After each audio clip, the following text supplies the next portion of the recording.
What's up, guys? Welcome back to another episode of the BlockHash podcast. Today, I have on Mark. He is the Chief Strategy Officer for Exabits, a compute-based layer platform transforming high-performance GPU clusters into accessible investment assets, essentially tokenized compute.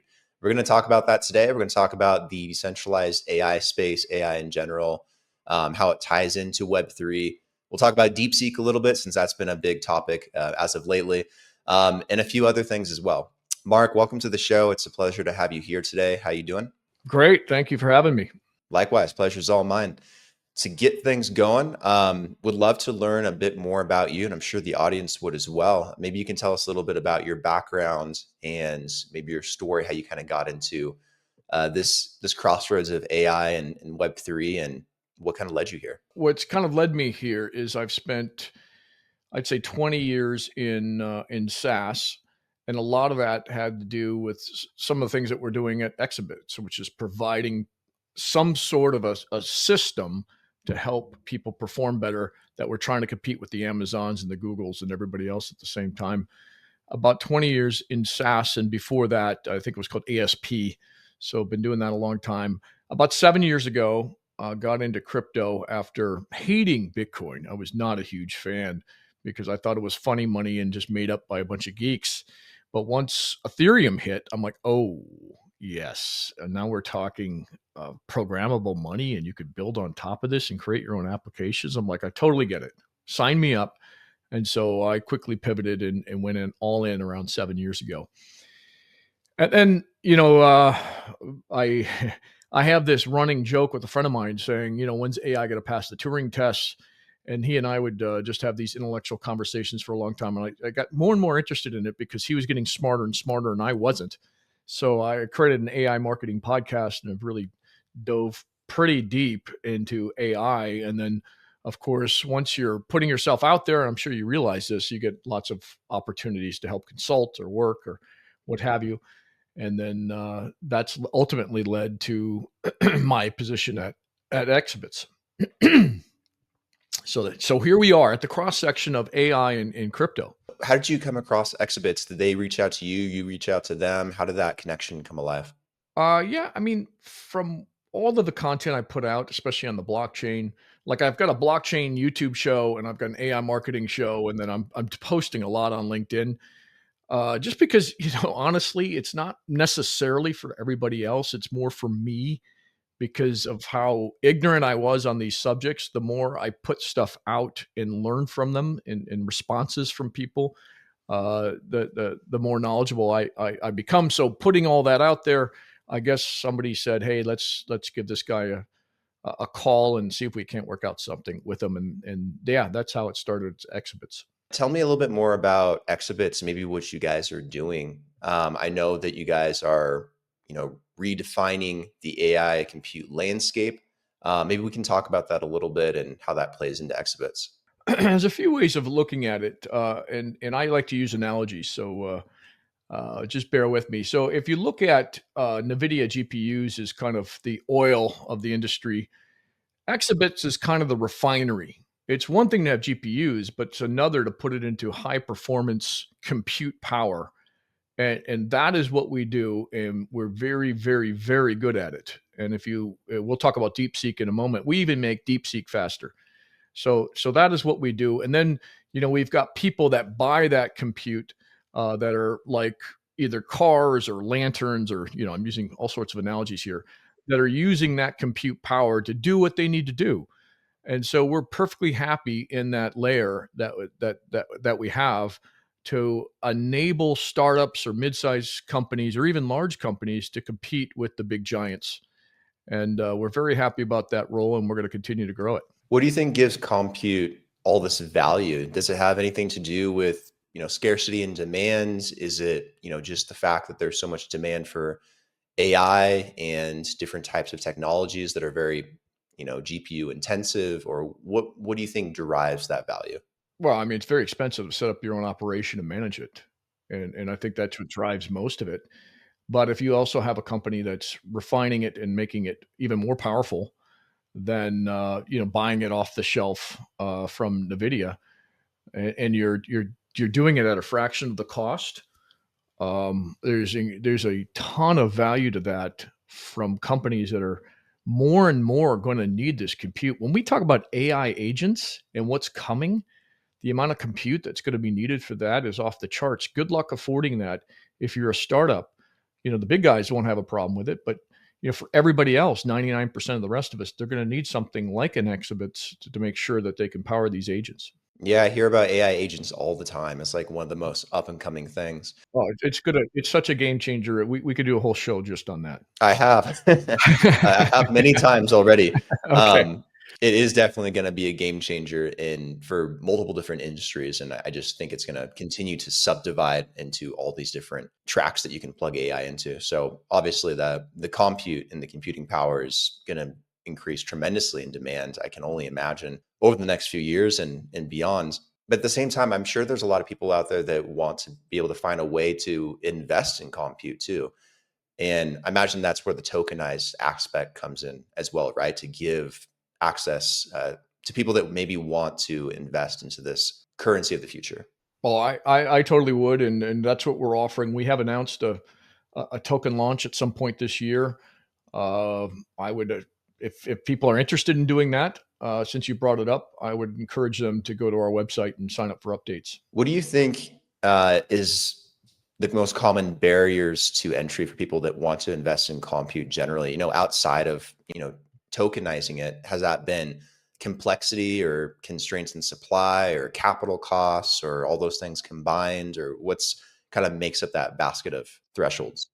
Each and every one of those individually and combined, most importantly combined. I mean, I know how difficult it is for our team to make this a reality for everybody else that's using it. But I can only imagine. I mean, the team you would need to put something that's pretty powerful out there in order to power an individual organization, or you can go to the expensive guys like Amazon and Google, and good luck with the lack of service and if you're building something they don't like, they shut you off.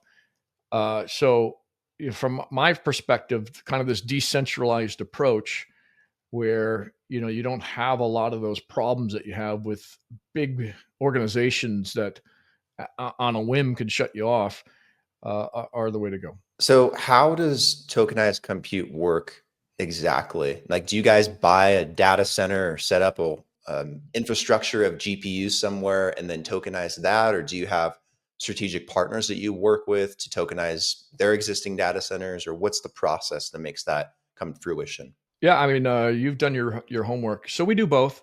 We'll run data centers with our own equipment. We'll also take over other data centers and run it for them.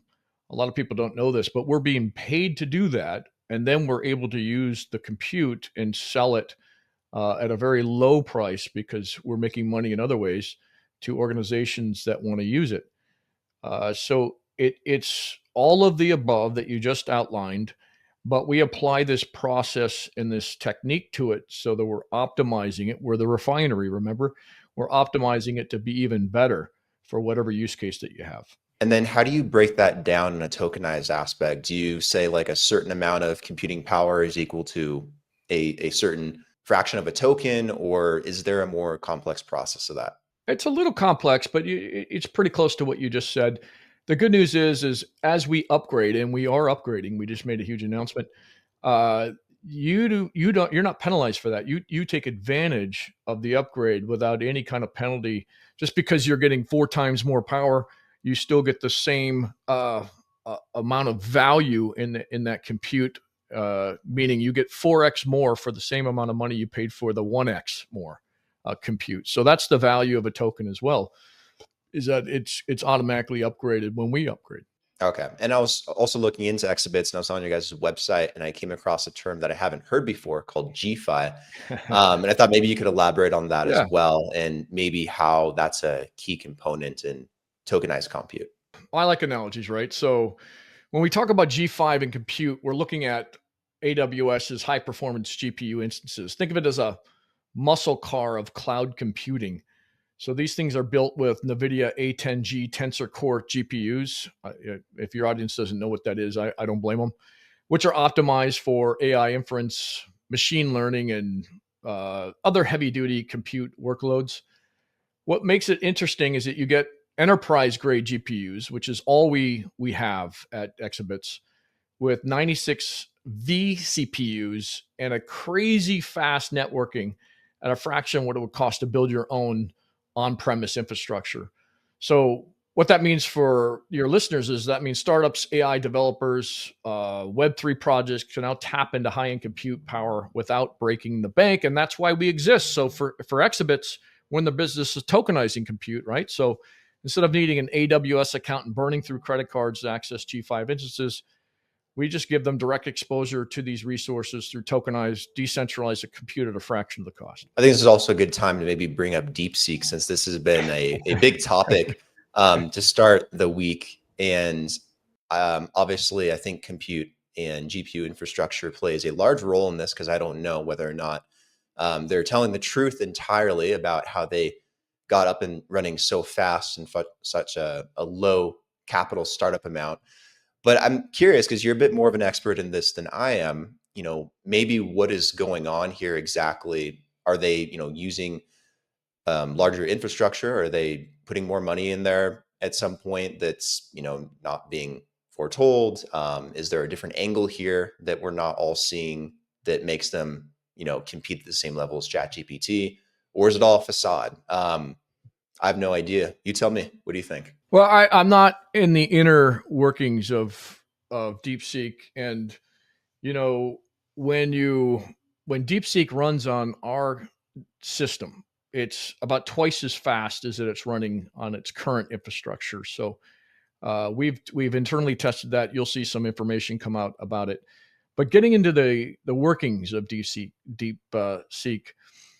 it appears to me that they have figured out a way to use coding heuristics to take what they've learned from OpenAI and maybe some other AI platforms and make all of these shortcuts. Now, some of these shortcuts don't matter when it comes to the end result. Some of them do matter. And so you're getting about 80% of the power of ChatGPT at a fraction of the cost and a fraction of what they had to pay to get there, because they just basically uh, copied it, some of it, and then added all these shortcuts to make it even more efficient. And so they need less power, was what they put out there. But in my side by side comparisons, and I know other people have done this, I don't think it's as good for certain things, especially in my line of work. It's definitely better in Mandarin or Chinese culture and some of the things that go along with that. So if you're in China, it's better than ChatGPT is what we're seeing, but everywhere else it's not. But it's definitely an affordable alternative, and they've become a major player very, very quickly. So I would encourage you to do side by side comparisons like I have, and everything that you do with ChatGPT or Claude. I love Claude as well, and make your own judgments. I mean, I think the key question is, can they keep up with OpenAI and Claude going forward? When we're talking about chatbots, and not chatbots, but AI agents and other things. Because yeah, it's great. We got these LLMs that are performing. They're really making our jobs easier. But this is the this is the foundation for what's coming next, which it sounds like you probably have more experience than I do, which I'm most interested in. Yeah, I don't know if I can do a side by side comparison or not. I think they said that Yeah, they changed the you have to have like a Chinese phone number or something to access it, or I'm accessing it right now. maybe you got access to it before that. I don't know. I just heard a whole bunch of news. I haven't had a chance to really play with it at all. But I don't know. It's been very interesting, because I also have heard that too. They've been creating all these shortcuts and distilling down information from other LLMs like ChatGPT. I've also seen some other benchmark studies done where when you try and get it to reference things that are relevant in the news today, it's really, really poor at doing so. And so you got to kind of wonder, maybe if it is more of a shell that's pulling from somewhere else than it is, actually a substantial database of information. Part of this. Okay, I'll play conspiracy theorist for a second, and don't hold me to this because the information is still coming out. But because they had this pretty powerful, system, and they put it out there on a Friday, last Friday, with benchmarks in testing. It turns out this is just rumor, so just bear with me. The hedge fund responsible for it in the U.S. had shorted Nvidia stock, and so it might just be a financial play more than anything else. We'll see. That's the conspiracy side. And using it, I think it's pretty powerful. I think it's a worthy competitor. I don't think it's as good as ChatGPT yet or Claude, but if they get really good at these algorithms and shortcuts, who knows? Who knows what's going to happen? Apparently, there's some particular U.S. politicians that sold out of their Nvidia stock about a couple weeks ago as Yeah, well. So Nancy Pelosi. But how would she? Well, who knows? Maybe she's tied to these hedge funds, and it doesn't matter because Congress insider trading is currently legal. it is. So they probably do talk to these hedge funds a lot more than people realize. Yeah, I think the biggest concern with DeepSeek was it came right on the hinges of last week when the Trump administration had announced a $500 billion initiative to build AI and AI infrastructure in the US, OpenAI being one of those leading players. There was a lot of talk and chit chat about that. And then DeepSeek hits and everything kind of gets, thrown on the table. Like, they did it for so much less money, for less computing power. Are we doing everything wrong? Is China ahead of us? And then obviously some things getting debunked, some things getting analyzed and cross compared as we go through this week. Wow, you're deep into it. Then did you download it as soon as the app, or at least go to the website as soon as they announced it? No, no, I just have this great app called X, and Oh, everyone just started chatting about it, and the market started right. like falling to pieces. And I'm like, what's going on? It's like a Yeah. Sunday. To me, that reeks of somebody manipulating the market for short term gain. Because in doing the analysis, I didn't. I don't agree with what the benchmark said. I don't know either. I will have to do my own analysis and check it out. And I might have to find a Chinese phone number. So if anyone in the audience has a Chinese phone number, please let me borrow it, or give me some insight onto how I can use DeepSeek if I'm able to. Another topic I want to cover with you is decentralized AI.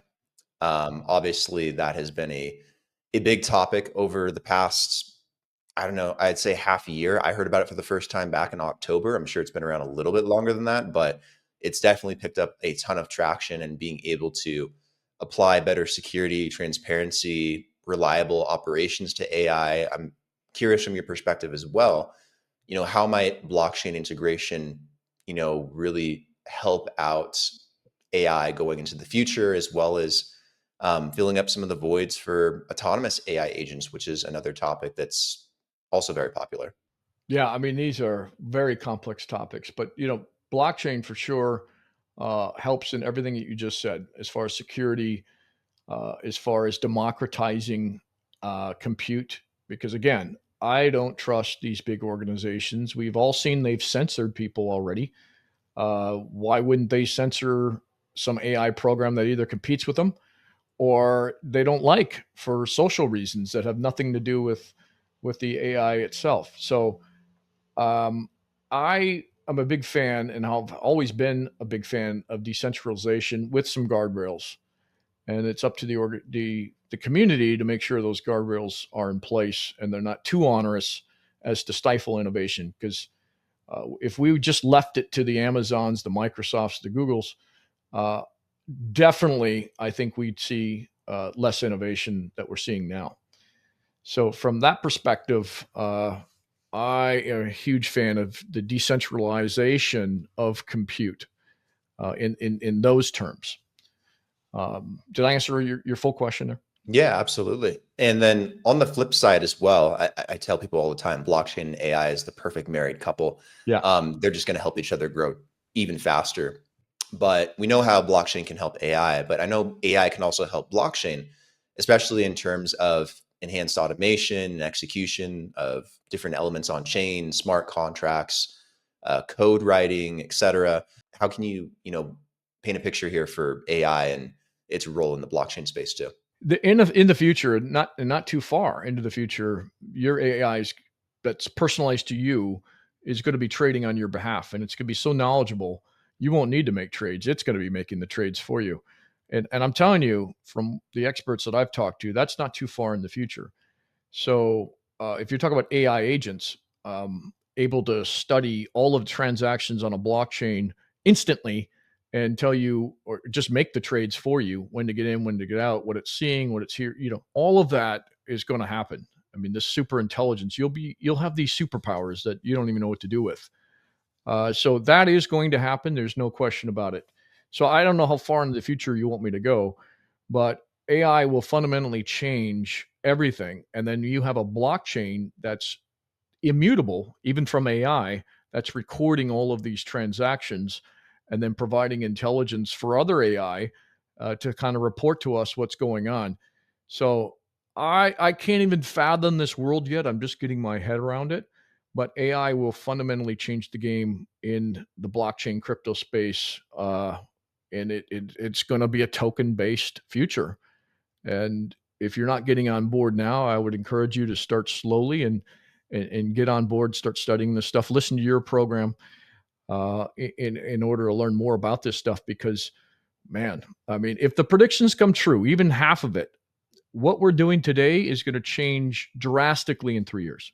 What do you imagine it looking like just in the next couple of years, like in 3 years? I am not qualified to answer, so I'm gonna tell you what the experts have told me. In the next couple of years, your AI agents will be doing a lot of the work that you're doing today for you. You'll be kind of the puppet master deciding on what to do next. But these AI agents will be doing at least what most of us are doing today in 2 years. And then the level of work that we'd be doing is maybe at the strategy layer and deciding on, okay, I've got an army of AI agents doing what 1,000 people are doing today. Do I focus on human goals at that point? Do I focus on technology goals? Do I talk? Yeah, again, I can't even fathom what's going to be if these predictions come true. And I don't want you to play this 2 years from now and say, "Well, we're not in this world." But these are what the experts are telling me today. So, sorry, that's my answer. I'd love to hear your point of view. Yeah, I've talked with a lot of people about it, and I'm actually kind of curious, some of the drawbacks and things that, could be problematic in certain industries. Like with podcasting, for example, like just taking myself as a use case in this podcast.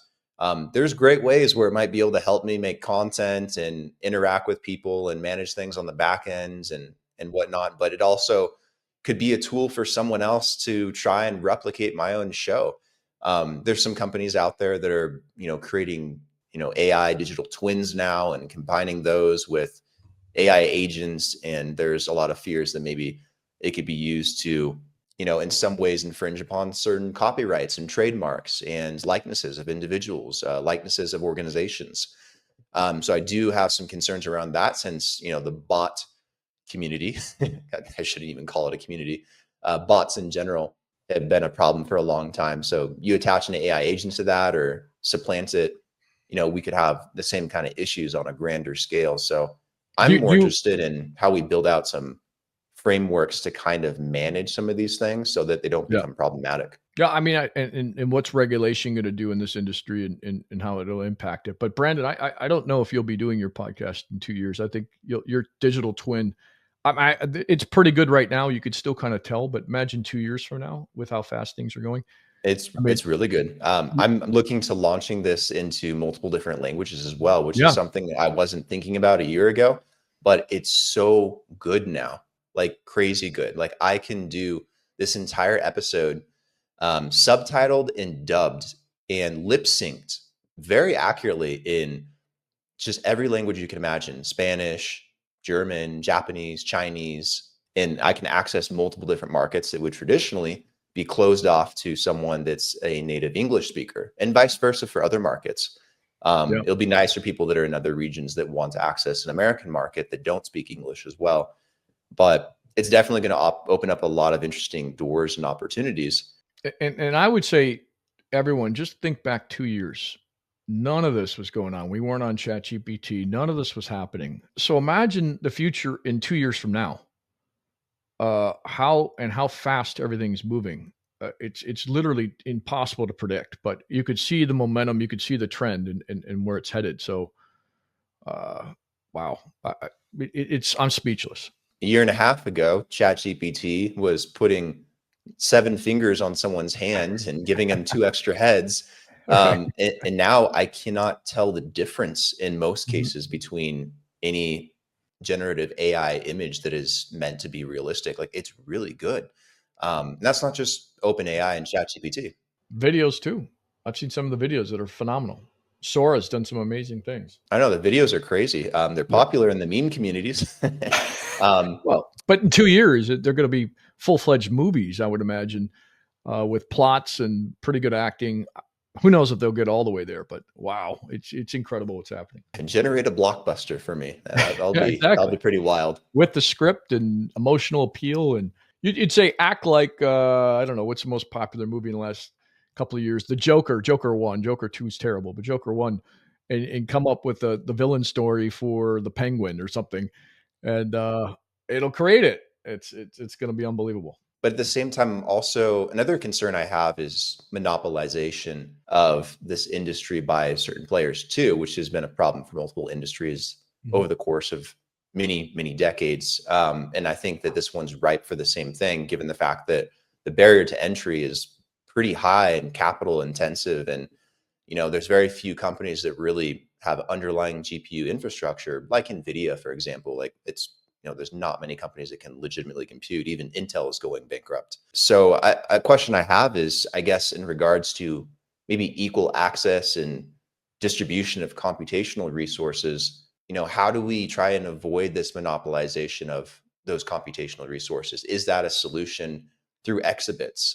Is that, a bigger picture, more players involved type of solution? Is this something that you've kind of thought about? That's why we exist, to be honest with you. Our CEO was a Princeton PhD. We got a lot of PhDs. I'm like the only one that doesn't have a PhD on this team. And this is the problem. This is his thesis was some of these things are going to happen, and how do we develop infrastructure that keeps everyone able to access it affordably, so you don't have the wealthiest 1% having access to these superpowers, and they really are superpowers. Let's face it, when we talk about AI agents, it's on times 10. But do we really want a few big companies controlling it? Heck no. We know what happens when absolute power is in the hands of a few people. It corrupts absolutely. We don't want that. So, our fundamental reason for existing is to give people the same level. Actually, we're performing better in a lot of tests because of our the way we've designed it, but at least the same level, if not better, than the big guys, so that hegemony that they have over everything, you guys can compete with them in a very realistic way. And that kind of leads into my final question, and that's, what you guys have planned for this year. Is it kind of an extension of continuing to grow exhibits and tokenized compute and spreading that to more people? Or do you have other things that you guys are also working on, that maybe you want to announce to people or let people know that might be on your guys' roadmap? And then what are your guys' travel plans? You're going to be at any events, any engagements, talking with people, any panels, AMAs? What's the plan? We're going to be at Hong Kong Consensus. If you're there, come find us. And then ETH Denver. And then there's a bunch of conferences in between. We should really publish this, come to think of it. So publish our schedule going out there. I hadn't thought about that, but we'll do that. I'll make that an action item. It's a good idea. Yeah, yeah. And then our roadmap is really to continue to expand and to run more of these data centers and to buy our own infrastructure. Because if you look at the projections, and I think this is low, I don't think they factored in AI agents, but it's $129 billion in compute power is going to be needed by 2030. So I think that's 10x that when the AI agents start coming out. And I don't want the big guys, the AWSs, the Googles, the Microsofts, to be able to control most of that. We don't want that to happen for some of the reasons that we've cited. So our roadmap is one where we become the premier place to get decentralized compute, and compute that's not as good, if not better, than some of the bigger guys. Definitely, you're going to have a lower cost and definitely way better service but also the same level of compute without any latency that you're seeing the big guys offer. And where can people go if they want to learn more about Exabits? Can they start buying tokenized compute at this point in time as well? And if so, where go to do that? Everything's at exabits.ai. So if you go to our website, it'll all be explained there. You'll see a white paper up there pretty soon, which talks about everything that you just mentioned. You can also reach out to the team if you want to buy tokenized compute. You'll be able to do that more efficiently fairly soon. But for now, start with the website and everything's there. Do you guys have a community as well? Any place where people will gather to chit chat? On Telegram, if you go to Exabits Official, you can see everything that's going on. So type that into Telegram, and then on Discord, just type in Exabits, and you'll find it. Sounds great, man. This has been a really good episode. I have not known much about the tokenization of compute and the tremendous value that it has until we did this episode. So I really do appreciate the depth on explaining that today for people and even for myself.